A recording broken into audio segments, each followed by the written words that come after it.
Hello everyone, my name is Chris Ayers, and today we're going to be talking a little bit about Kubernetes Resiliency. Now, I'm a senior customer engineer at Microsoft. My role there is I'm part of the Fast Track for Azure team. So I'm part of Azure engineering, and one of the things we do is we help customers deploy solutions onto Azure. And so some of the conversations that I have with customers sometimes revolve around resiliency with Kubernetes, through DevOps, through security. Feel free to reach out to me on Twitter, Mastodon, connect on LinkedIn. I blog a lot about these topics out on my website, and all of these slides and all of my other talks are actually available out on GitHub. I'm actually not a big PowerPoint guy anymore, so everything is actually markdown slides running off of GitHub pages that are automatically built off of markdown slides. So if you're interested in them, you can go and take a look. So today, we're going to talk about Kubernetes resiliency from a lot of different levels. We're going to start at the bottom, looking at infrastructure as far as like the compute nodes and networking. We're going to build up into some of the Kubernetes components that a lot of people are familiar with API server and etcd. Some additional networking considerations, and then things specific to your applications, your services, and your workloads. So we're going to, like this video here, take a journey with our containers today. So starting with infrastructure at a high level, when you're looking at the components that build up your cluster, you're going to have some nodes that handle your control plane. You're going to have some nodes that are your worker nodes. You might have storage if you need a stateful set or a persistent volume claim. You might need a container registry to, hold your images. And again, a load balancer or something for network ingress. One of the biggest things people might not always think about are single points of failure. And that can be single points of failure on any of these type of components. And one way we can get around that is leveraging different availability zones and leveraging node pools. So I'm going to try to talk about Kubernetes generically. Some of the examples I'm going to bring up are specific to AKS on Azure, but many of those points will transfer over to something like a GKE or an EKS. A lot of times you might have single points of failure based on some of your compute nodes. Like potentially you might not have a lot of nodes of a given node type to run your workloads. Or your storage. You might be using very redundant compute, but you might have one region-based storage account or one availability zone storage account, and you can get into some weird spots, which I'll talk about in a moment. Same with networking. Your networking, like your load balancers or your virtual networks, if they're not like zone aware or regional aware, you can end up with a case where some of your compute can still be running and then you have some weird behaviors. So we'll talk about those. But at an underlying infrastructure level, you want to make sure that you have distributed your workloads and your nodes like across as many places as you can. So you're running multiple nodes, you're trying to run multiple availability zones, potentially multiple regions. And if you do have to use multiple clusters, you can use stuff like federation. So speaking of availability zones, when I talk about availability zones, this is pretty much like a diagram of how Azure does availability zones. AWS and Google, and I'm sure some of the other clouds do the same thing. If you're building your own offline Kubernetes solution, essentially an availability zone is one or more data centers that have pretty much independent network, power, and cooling. So inside of a region in Azure, for instance, we usually have 2 or 3 availability zones that are all independent, but they have links to each other that are very high speed. And so many of our services in Azure are zone aware, which means you can say, I would like a storage account that is going to run an instance in each availability zone. So I'm going to have 3 instances of it across all 3 availability zones. And so if availability zone 3 goes out, there's a copy of it still in 2 and a copy of it still in 1. The reason that's very important is if you don't have a zone awareness or availability zone awareness, and you just have some compute running in maybe one data center that goes out, but you have network and storage running just fine in a different data center, you're still down. So you need to make sure that when you're talking about zone-aware services, something like your container registries, if your container registries, in a lot of cases, you can do zone-aware. So you can have copies of it in all three availability zones, just like you can with your load balancers, with your storage accounts, with your compute nodes. And so that is a huge thing that really will help drive, without dealing with multi-region and multi-cloud, just a high level of availability with very low overhead and low cost when you're dealing with a managed Kubernetes. Because you're starting to run multiple nodes, or you're trying to go into multiple regions or availability zones, there is a feature of Kubernetes called the topology spread constraints. And this actually lets you very fine-tune how you want your workload spread across nodes. This lets you choose, like, hey, I want 2 in this region or this zone and 1 there. It lets you kind of manipulate how things get distributed as the load increases and the number of pods increase. So if you need like 2 or 3 instances in the east, 2 or 3 instances in west, but you only care if there's 1 or 2 instances in central US, you can kind of choose, like, what's your max skew? What's the max difference you're allowed? Or what's the minimum number of nodes that need to be running in a given availability zone or in a given node pool? And so this can give you some great control if you need to fine tune it. Out of the box, it usually works pretty well, but there are some chances for you to influence that if you so choose.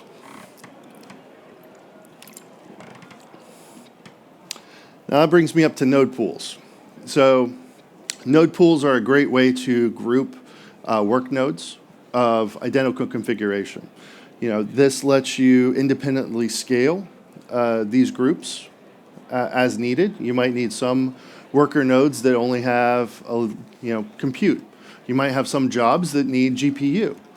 So it's a cost-saving measure where you don't want to potentially just have GPU-enabled nodes everywhere, because then you're spending all this extra money for workloads that don't need it. It lets you scale them independently, but it also lets you isolate things.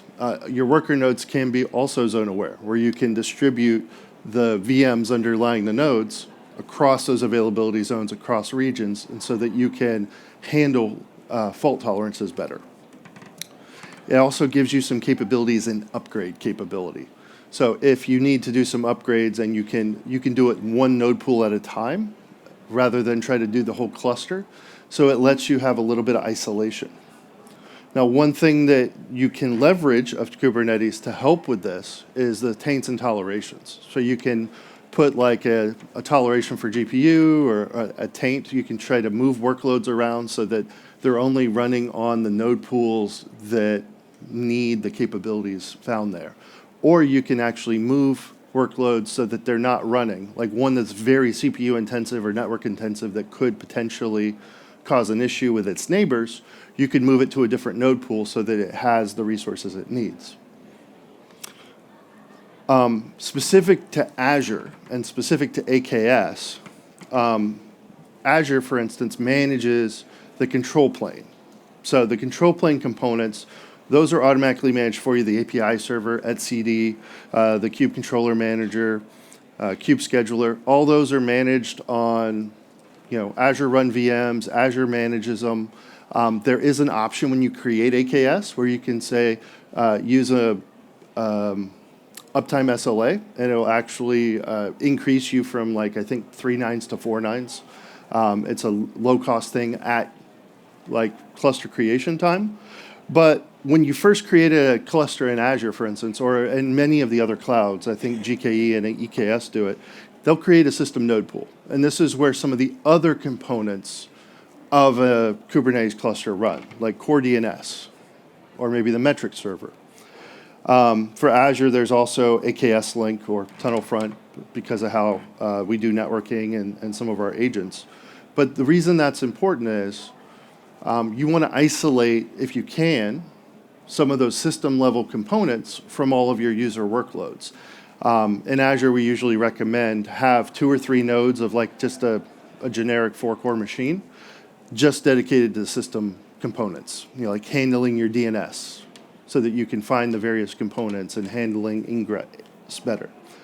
The first thing we usually tell customers is make a second pool, make a user pool, add the proper taints that you need to the system pool so nothing else will run on it, and then you can build workloads as you need from your user pools.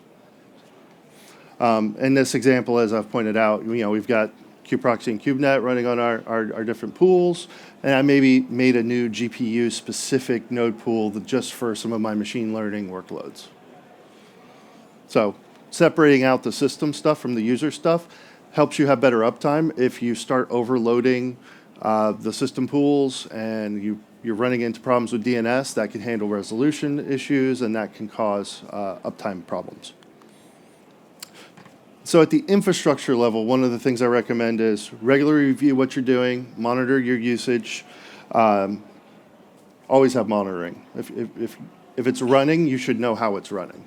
Like, you should know if you're having spikes, you should know if you're having dips, you should know if you're having problems. You can leverage autoscaling. Most clouds support cluster autoscaler, so you can add more nodes as needed if you need to, if you have some uncertainty around your workloads. Pretty much every cloud has some method of supporting infrastructure as code. Have a repeatable process for building your infrastructure, some way that you can build up a second cluster, have a disaster recovery plan or a backup plan. Like, we know the code is in repos and we can redeploy it. A lot of times your data is backed up, but the configuration you're leveraging, you also need a way to deal with that. If it's GitOps, if it's Helm charts, whatever you're using, have some way of recreating your environment and your configuration. All right, moving on. Kubernetes Components.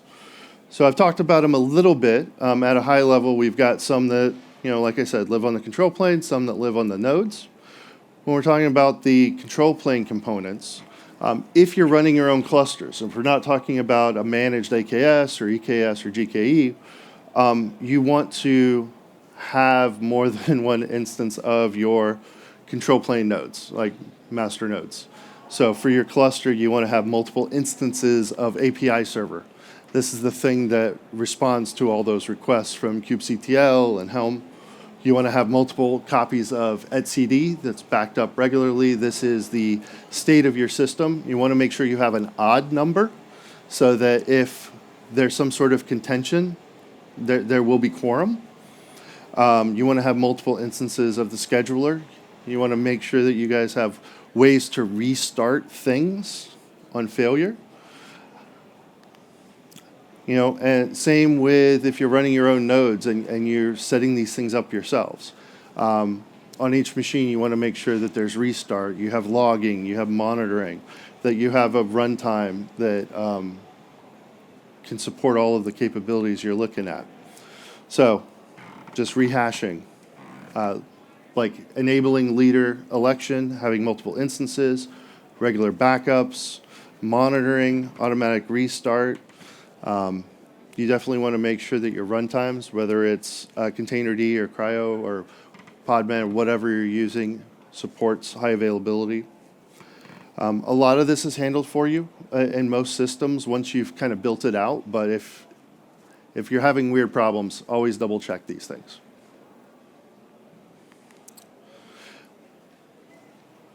And I thought I'd just throw a little fun up there. A lot of times we're using other type of add-ons. We're trying to do ingress controllers or service meshes or just support pods of some kind. Never deploy a naked pod, just a pod by itself. It has no resiliency. You can kill it, it won't come back. If you're going to deploy workloads, if you're going to deploy add-ons, if you're going to deploy things that you are leveraging as services, that you are leveraging to support your cluster, use deployments, use replica sets, use something that will enforce a minimum number of instances, that will restart things. Use the tools of the system to make sure that they are running properly.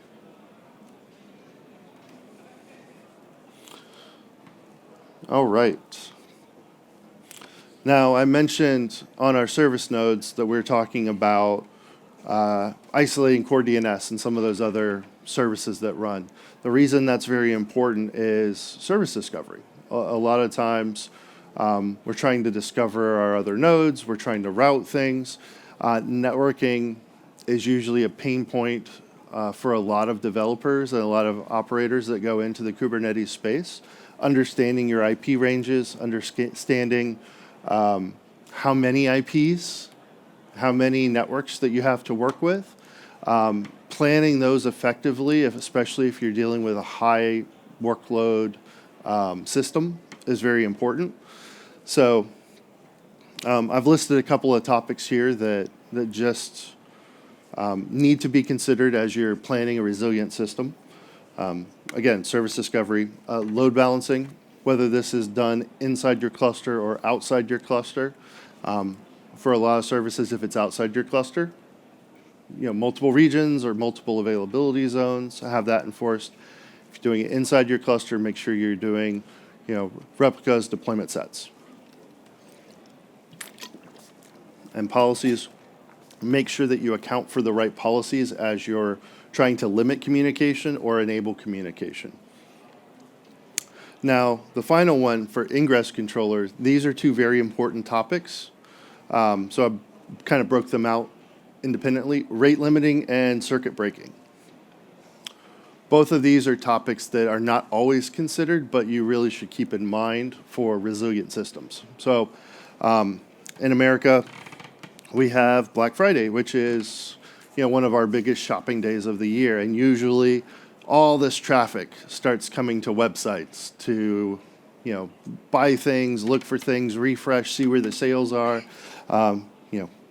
We love our consumerism. That's where rate limiting comes in. You're getting DDoSs, you're getting just massive traffic of surge of traffic.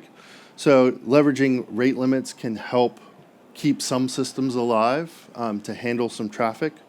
It can give the system time to scale if you're leveraging some scaling. So always implementing some sort of rate limiting. And one way that you can help determine that is doing regular load testing or even chaos testing against your cluster so that you can accurately know what your traffic shape looks like and load looks like and adjust appropriately. The other one is circuit breaking. So many times if someone, like in e-commerce systems where I've worked, sometimes there's a cascade of things. Requests come in, people are trying to add stuff to carts, they're trying to place orders, and something fails and it just starts like knocking down systems like dominoes. This is where you start implementing things like circuit breaker patterns, where you start seeing errors and you can disable parts of the system. So maybe you can disable like a recommendation engine if it's just spamming the database like crazy because everyone's trying to get recommendations. It could disable that, turn that off, or if you're starting to see payment errors, you stop other people from seeing payment errors and they start getting messages like, please wait a while, come back later, something like that. It allows you to fail and cut off some of the traffic without just retrying and spamming and causing this massive cascade. Now, I mentioned it on the system pool again, the metric server. So there is a reference implementation of the metrics API in Kubernetes. It's called the metric server. This generates some just very high-level statistics about how the pods are running. So you're getting CPU stats and memory stats for different pod executions. It's quite important if you don't have one that you have one on your cluster. The reason this is important is this data, and you can get it from the generic metric server. You can use something like a Prometheus. There's a number of different options out there for generating the metrics needed, but this or some of the other ones can do the custom metrics APIs. And what those will do is those actually feed data into some of the topics we're going to talk about next, the horizontal pod autoscaler and CADA and some of those things. So the horizontal pod autoscaler, it uses the metrics from that metric system. This will help, and this is where we've talked about having multiple nodes. This is where we've talked about making sure we're over different availability zones, or how we scale out where nodes are placed. This lets us handle traffic spikes. So if you defined 5 instances of your deployment or your replica set, with the autoscaler, you can increase that automatically based on CPU or based on memory. It can pay attention to those metrics and know, oh, these nodes are getting, or these workloads are being overused, these pods are handling enough traffic, we need to increase the number of pods to lower that. Or, hey, we have all of these instances, our traffic is backed off. We can bring it back down and scale down to be more efficient. So this is one of those things that will help you have more resilient applications, because if you're not always on the Git repo, you're not always on the command line ready to scale something up. This is not a silver bullet, though. Scaling is not instant. You can't just go, hey, I'm going to set everything to one replica and set it to auto scale, and I'll be fine. You should, if you're building resilient systems, never have one instance. Always have multiple. Usually the answer is have at least 3. You're updating one, you're rebooting one, and you're serving traffic with one. Something like that. You always want at least 3 instances of something. But the horizontal pod autoscaler is a great application that will help with those workloads, but it doesn't respond to everything. It's kind of limited in what it can scale on. And that's one reason why I'm sure you've heard from some of the other speakers about things like Dapper or container apps, that a lot of times people have started to look at stuff like KDA, so the Kubernetes event-driven autoscaler. This adds support for additional data sources to feed into the autoscaler. So it can hook into like a service bus or an event grid. And if you're seeing tons of messages and traffic come in, it can go through some calculation. Hey, we have 10,000 messages coming in, we have 3 instances, we need to scale up to X to support that traffic effectively. KDA supports everything from Kafka to RabbitMQ. It can scale down to 0. It can scale back up. I'm going to go to some websites, and we're going to show some of the different projects I'm talking about towards the end. But KDA is, I think it's a CNCF one.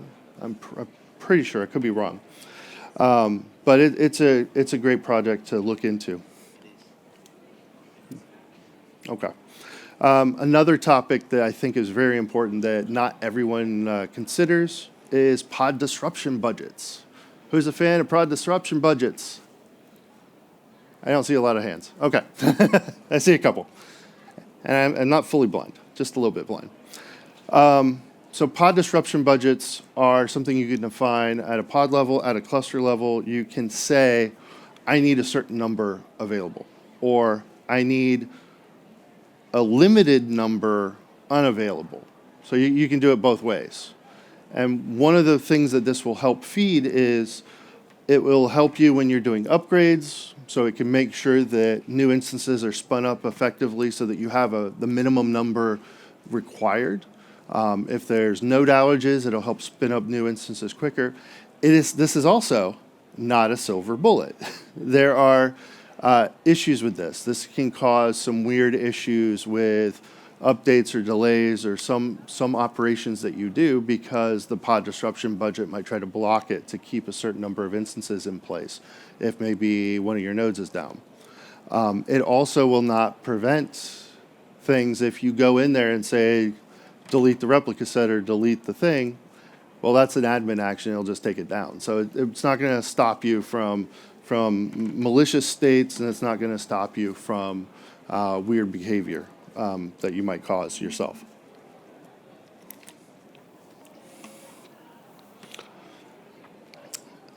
This is another pretty contentious topic, and we might just take a little while to chat about it. Resource requests and resource limits. So I'm going to just step here for a minute so I can see. Who likes resource limits? I see some hands. We're going to have fun. Who likes resource requests? I see more hands. If anyone is willing or brave enough, why do you like resource limits? Okay, no one's brave enough. Okay, so limits, like if you don't specify a request and you just specify a limit of like, let's say 100 megs, and your app spins up and it starts doing stuff and it hits like 101 megs, it'll probably be almost instantly killed off and then restart again. Because limits are usually a very hard line, like if you exceed it, you're going to be terminated and evicted and like made room for. CPU is a little different. You'll just be throttled down, but like memory is a little bit more difficult. Requests are nice because that is a hint to the scheduler. It knows, hey, this pod needs 100, this pod needs 100, this pod needs 100, that one needs 300. I've got 400 megs available on this node. I can put these 3 there. Or I can put this 3 in that one, and they should be okay. Those are the requests they have. If you put the limits, it's just a little bit, it can really be bad, and you get into this allocation, eviction cycle that is just nothing but pain. Usually the requests are sufficient for most everything you need. It is the minimum that you're going to need, usually maybe the average you're going to need. But limits can be a lot more painful and will, if you do a lot of big requests and there aren't nodes to support it, you might just not be scheduled. And so that's where you can do like the autoscaler to add additional nodes, or you can look at stuff. With resource limits, it'll just start killing stuff and then try to reschedule them and kill them and reschedule them, and it's a whole different problem. But that leads to quality of services. So this gets assigned to your pods as you create them and schedule them. So if every single container in your pod has memory and CPU limits, and they're all equal, they have what's called a guaranteed class of service. Now, if you have like 2 or 3 containers, like you have some sidecars or ambassadors in your pod, and one of them has a memory or CPU request or limit, it's called burstable. So it knows that something about the scheduling, but not a lot. And if you don't have anything, any sort of limits at all in your system, it's just best effort. And so what happens if you start loading up your nodes with pods and you start running out of memory or CPU, and it has all this pressure that it's trying to clear, maybe evicting something or killing something off, it's going to start with the pods that have no limits or requests at all. It's going to start with those because those are best effort. Then it's going to, after it evicts some of those, it'll go to burstable ones. And the last ones it usually will take out are the ones with the requests and limits. So it's something to keep in mind as you are designing your clusters for workloads, like things to add to your applications to help ensure that they're there. If you're adding your pod disruption budgets, if you're adding your requests, that can make your applications run more reliably because they're not going to be evicted, they're not going to be terminated as often. It's good stuff. Which brings me to liveness and readiness probes. Another thing that should be on every pod for the most part. Now, a lot of people who design software, sometimes they'll put them together in one endpoint. So you have one endpoint to say, are you okay? Please don't do that. Don't do that.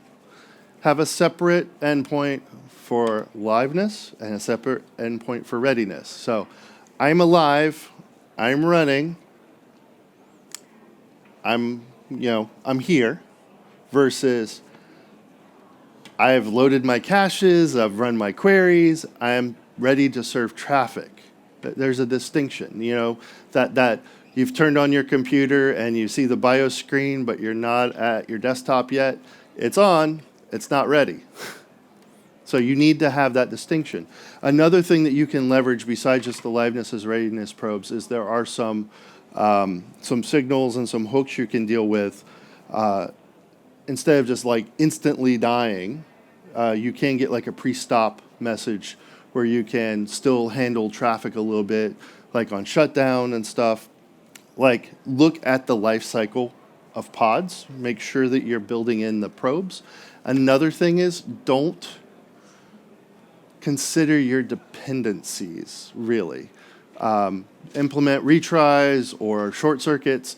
If you can't start up till your dependencies, like you could just die and have it reschedule it when all your dependencies are there. You don't want to really consider your dependency in your readiness checks. Like, you can run, you can try to ready, oh, I can't access that, it can kill it, it can reschedule it. Like, look into how to handle saying you're ready effectively. All right, so I'm going to dive into some web resources, but at a high level, Kubernetes is built for scale. We know this. It's built for resiliency. But you can't accept all the defaults. Sometimes you have to configure things. You have to look at the options that are there and take advantage of them. Every cloud is a little different, but Kubernetes resiliency stuff is pretty much implemented on most or all of them in some way. So leverage the advantages of the clouds as far as availability zones, regions, scaling. Most of them have implemented cluster autoscaling, so you can add additional nodes. Most of them have some way to do the horizontal pod autoscaler, so you can add additional pods. So make sure you take that into account. Bake in your pod disruption budgets. Look at that. Bake in your requests and your limits and your probes. So let's go take a look at a couple of things. Whoops. So I brought up Kata. Kata I'm a big fan of. I think that if you're making applications that have this burst of traffic, that have some unpredictability, or even where you're trying to not only make it resilient, but cost effective, a lot of times people over provision. They think, oh, I need to be able to handle traffic. We need 10 nodes. I'm going to just make it 15 to make sure we can handle traffic. You're over provisioning, you're just costing money, and it's adding some complexity. So with Kata, what that can do with your workloads is that can scale it down to 0. I did mention the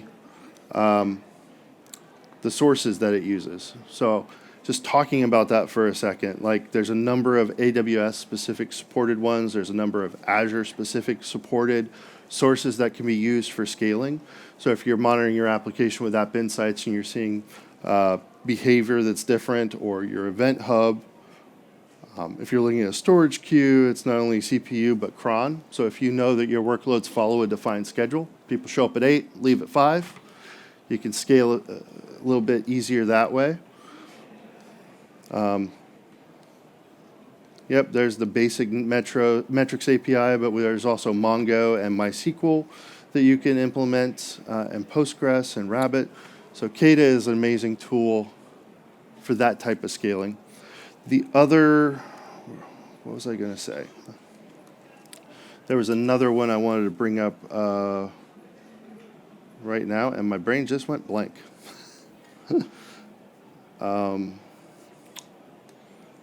It's always fun when that does that.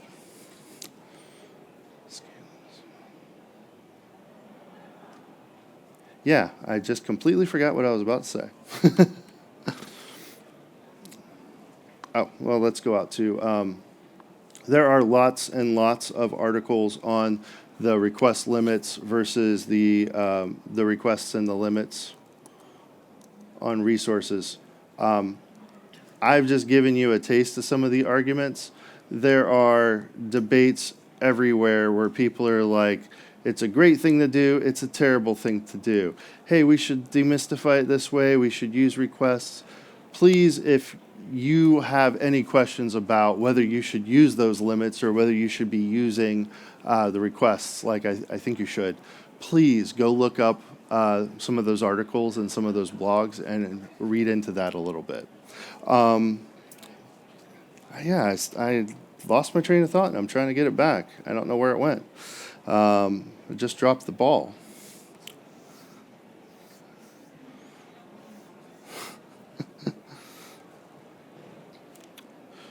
Well, this is a good one. So one of the resources I wanted to share with you guys is this, the Kubernetes production best practices. This is a great website. I hope you guys check it out because it has a checklist of things that you can go and look at for your own applications. So this does talk about all of those resources I brought up, the readiness probes, liveness probe values, dealing with Docker files, running multiple so you can go through this on your own clusters. You can take a look at the different capabilities and validate how well you're doing and get some suggestions for improvements on that. And now I remembered where I left off. So now I got some other resources I can share with you. That's where I was getting to. So definitely check out the Kubernetes Best Practices Guide. This is a great one. There are a few great checklists out there. Now, some of these are very specific to, like I said, AKS and Azure, but many of these things apply across the board to Kubernetes as a whole. So this is, for instance, on AKS, this is the Cluster Operator Best Practice Guide. This has a lot of really good techniques for if you're operators and you're pushing out pods, if you're developers and you're trying to build and release them out on GitHub, doing Helm. Highly recommend that one. We have in the team I work on, the fast track team, we actually have these review checklists.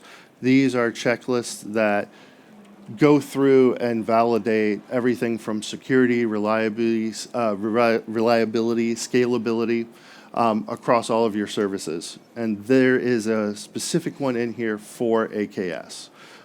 This is one that we actually review with a lot of our customers. It's out there. It's open source. If you have ideas, if you have suggestions on how to implement it, go out here, send a PR, take a look at it. There's also a couple of just community Kubernetes resources for review out there. So I just want you to think about, like I said, we're dealing with Kubernetes at scale. We're dealing with we're dealing with it at multiple levels as we go through this. So we're talking, look at your infrastructure.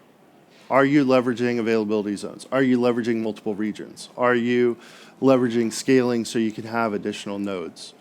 Are you setting up your network properly to scale effectively? Look at your components. Are you managing the node pools right? Do you have them set up appropriately? And finally, look at your applications, how you built them, how you're running them. Do you have the right limits? Do you have the right requests? Do you have your disruption budgets in place? Are you doing metrics? Are you monitoring your applications? So I guess I went a little fast today. I apologize for not taking the whole hour, but please feel free to let's have a discussion. If anyone has questions, if anyone wants to have a little discussion, we've got a few minutes. So thank you. So let's hear some questions. Who has some questions? Yes, I see a hand. Do you mind sharing a little bit more about why particularly CPU limits are bad? Yeah. For the most part, what we want to do with CPUs, you don't really want to request more than, so let's just back up. Let's say you request CPU and you request one CPU. That is essentially the CPU time for one core in 1 second. So if you're doing multi-threaded stuff, let's say you have two threads, you're going to use that one CPU in half a second. If you have 4 threads, you're going to use it in like a quarter of a second. So as soon as you start like getting lots of requests in multiple threads, you now have exceeded that limit, and it can cause, like I said, eviction. It can just cause slowdowns, weird delays, and it is just nothing but pain when you're dealing with those CPU limits. Did that answer your question? It did, thank you. Awesome. Who else? I saw a couple of more hands. Yes, over here, and I'll get to you. You didn't mention Azure Arc. I did not mention Azure Arc. Do you have any thoughts on that? Yes, I do have some thoughts on that. In fact, it's technically a very big strategy for Microsoft at this point.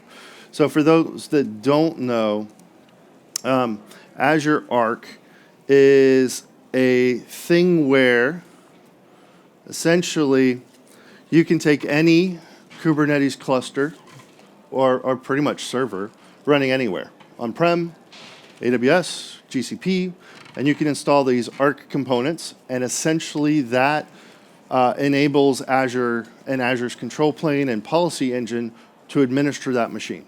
So it shows up as a new region essentially inside Azure, and I can have a cluster in my house, which I do, that's Arc enabled, and then from the Azure portal, from Bicep, from Terraform, from Helm, I can deploy workloads and assign policies, and then they will go down to that agent running in the on-prem cluster. It is, it's really powerful, and it's really cool, and I'm a big fan, and that's a very big strategy, like I said, going forward, because it allows you to have the same policies and control that you do for all your cloud workloads in your workloads wherever they are. So, did that answer your question? Yep. Thank you. Yes, you had your hand up. Question about The best practices for monitoring. Okay. Best practices for monitoring EKS? Is that what you said? Yeah, Azure. Okay. So in Azure, when we're dealing with AKS, when we're dealing with our clusters, there's a couple of things. Most of the underlying services in Azure are supported by Azure Monitor. Azure Monitor is the umbrella kind of product for App Insights, Container Insights. It works with log analytics, so you can get that stream of events. So you see the underlying hardware and CPU and network traffic of your SQL servers, your app services, and your AKS. With AKS and containers, there is an additional thing called Container Insights. And so that will give you much more fine-grained reporting on your nodes, your node behaviors, your workloads, your pods. It'll let you get standard out metrics from, and all of the metric stream information that comes out of Kubernetes and AKS into the reporting system. And you can use log analytics and Kusto queries. You can query on like tags and labels. There's also a managed Prometheus and a managed Grafana offering now that you can use to monitor your clusters if you are more familiar with Prometheus and Grafana. So, anybody else? Come on, we got some more questions. We got some hands. Come on. Nobody? Oh, there we go. I'm sorry. Yeah, right there. Is it advised or recommended to use Windows containers in production? Please say you didn't ask me that. Okay. Okay, so the question was, for those that didn't hear, is it recommended to do Windows containers in production? So AKS supports Windows containers. That's actually one valid use case for using multiple node pools. You can have a node pool. The system node pool in AKS has to be Linux. You can make user node pools that are Linux or Windows. For some organizations, there is a need. I guess you could say need. There is a use case. Let's put it that way. There is a use case where they can take their applications and run them on Windows containers. In that case, yes, you can schedule them and use them in one AKS cluster with like a Windows node pool running Windows containers and a Linux node pool running Linux containers. If you're going to do containers and you don't have a super strong specific need to run it in a Windows container, use Linux. Okay? Just use Linux. If you have that super special case, you've probably already talked to lots of specialists that have told you, okay, you're the special one. But if you're not the special one, just do Linux. I think you're special, though. It's okay. I like you. I like you. Anything else? All right, well, thank you guys all for coming. I really, really appreciate it. NDC's been awesome.